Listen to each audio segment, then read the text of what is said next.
देश की राजनीति में एक बार फिर से मंदिर मस्जिद के मुद्दे पर गर्माहट देखने को मिली। अयोध्या में राम मंदिर की प्रतिष्ठा के बाद अब नजरें पश्चिम बंगाल और हैदराबाद पर है। एक तरफ कोलकाता में आज हिंदुओं के आध्यात्मिक जागरण के लिए भव्य भगवत गीता पाठ का आयोजन हो रहा है, जिसमें बाबा रामदेव और बागेश्वर धाम के प्रमुख धीरेन्द्र शास्त्री शामिल होंगे। वहीं दूसरी तरफ बाबरी मस्जिद की बरसी के बाद अब ग्रेटर हैदराबाद में बाबरी मस्जिद मेमोरियल बनाने का ऐलान हुआ। मुर्शिदाबाद में तो पहले ही टीएमसी के निलंबित विधायक ने मस्जिद की नींव रख दी है। धर्म की आड़ में हो रही सियासी रस्साकशी पर एक रिपोर्ट हमारी देखिए। जय श्री राम, जय श्री राम। पश्चिम बंगाल की राजधानी कोलकाता आज एक बड़े धार्मिक आयोजन का केंद्र बन गई। यहाँ हिंदुओं के आध्यात्मिक जागरण के उद्देश्य से भगवत गीता का विराट पाठ हो रहा है, जिसमें एक मंच से लगभग 5 लाख लोग एक साथ पाठ करने की तैयारी में जुटे नजर आए। इमामों ने वहाँ पे बाबर के नाम पे मस्जिद बनाया है। वैसे भी इस्लाम के अनुसार भी किसी के नाम पे मस्जिद नहीं होता, लेकिन उन्होंने बाबर का बनाया है। तो बाबर एक विदेशी आक्रांता था और औरंगजेब एक विदेशी आक्रांता थे। उन लोगों ने हमारे देश के अस्मिता को तार तार किया। तो निश्चित रूप से ये अगर जो उन्होंने बनाया तो 6 दिसंबर 1992 की घटना जो हुई थी, उस तरह की घटनाएं के लिए वो तैयार रहें।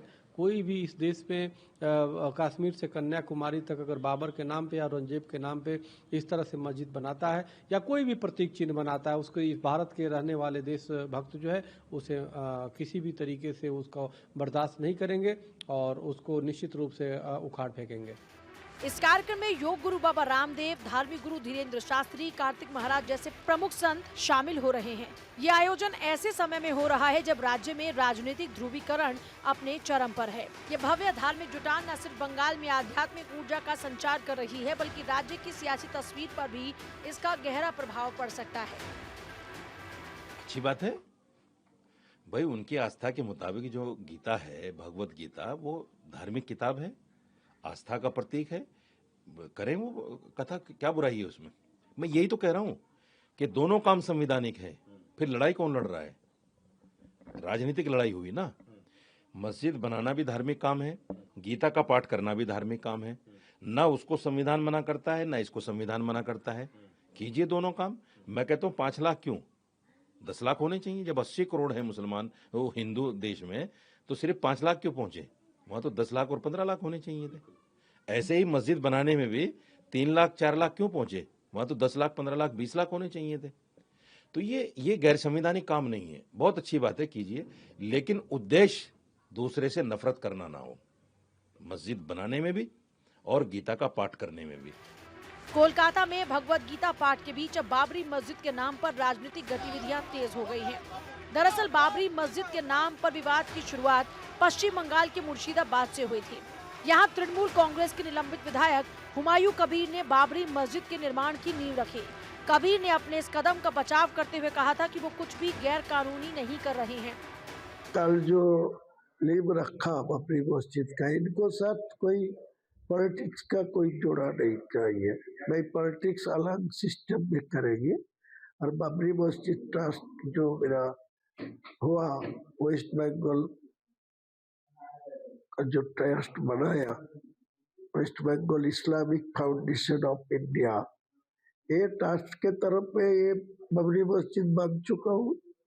वो ट्रस्ट के तरफ में जो बन चुका हूँ, उनको साथ पॉलिटिक्स का कोई नहीं जुड़ना चाहिए। बंगाल के बाद अब ग्रेटर हैदराबाद में बाबरी मस्जिद मेमोरियल और वेलफेयर इंस्टीट्यूशन बनाने का ऐलान हुआ। ये फैसला बाबरी मस्जिद गिराए जाने की 33वीं बरसी के बाद लिया गया। दावा किया गया कि बाबर के नाम से किसी को परेशान नहीं होना चाहिए। इस मुद्दे को सिर्फ पॉलिटिकल प्रोपेगेंडा बताया गया। इस तरीके से भारतीय जनता पार्टी के एजेंट्स पूरे देश में हिंदू मुसलमान करने को लगे हुए हैं और इस मुस्लिम कौम में भी कुछ जो मीर जाफर हैं उनका साथ दे रहे हैं। और ये चाहे बंगाल के हुमायूं कबीर हो, चाहे हैदराबाद के वो शख्स हों, ये सब के सब सिर्फ और सिर्फ देश में सांप्रदायिक तनाव पैदा करके हिंदू मुस्लिम वोट विभाजित करने की कोशिश करके भारतीय जनता पार्टी को लाभ देने की कोशिश में है। बंगाल में इनका ये पैंतरा कतई कामयाब नहीं होगा। भारत की जनता पूरी तरीके से इस मामले में सजग है। अब बंगाल और हैदराबाद दोनों जगह मेमोरियल मस्जिद बनाने के ऐलान से साफ है कि राम मंदिर निर्माण के बाद अब बाबरी का मुद्दा राजनीतिक विमर्श में धर्मनिरपेक्षता बनाम ध्रुवीकरण की एक नई बहस को जन्म दे रहा है, खासकर उन राज्यों में जहां अगले साल चुनाव है। ये रिपोर्ट भारत 24।